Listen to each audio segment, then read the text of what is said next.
এইটা যেহেতু একটা দেয়াল দিয়ে ঘেরা, তাহলে সেখান থেকে আমরা মাথায় রাখতে পারি দেয়ালের দেশ। ঠিক আছে? এখানে কেউ নিষিদ্ধ, এখানে কেউ যেতে পারে না। যেহেতু সাপুড়ে এখানে কি দেখাচ্ছে? সাপ খেলা দেখাচ্ছে।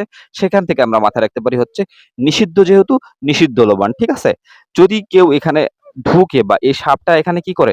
নীল দংশন দেয়। কি দেয়? নীল দংশন দেয়। সেখান থেকে আমরা মাথায় রাখতে পারি কি? নীল দংশন। ঠিক আছে? সাপুড়ে সাপটাকে কি বলে? খেলারাম খেলে যা, খেলারাম খেলে যা। সেখান থেকে আমরা মাথায় রাখতে পারি। তারপরের উপন্যাস খেলারাম খেলে যা। ঠিক আছে?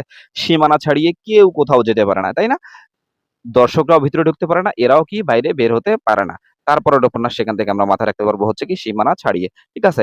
তো এইটা যখন দেখতেছে তো অনেকে তো আনন্দ পাচ্ছে। আনন্দে একজনের কি হয়ে গেছে? মৃত্যু হয়ে গেছে। ঠিক আছে? সেখান থেকে আমরা মাথায় রাখতে পারবো তার একটা গল্প হচ্ছে আনন্দের মৃত্যু।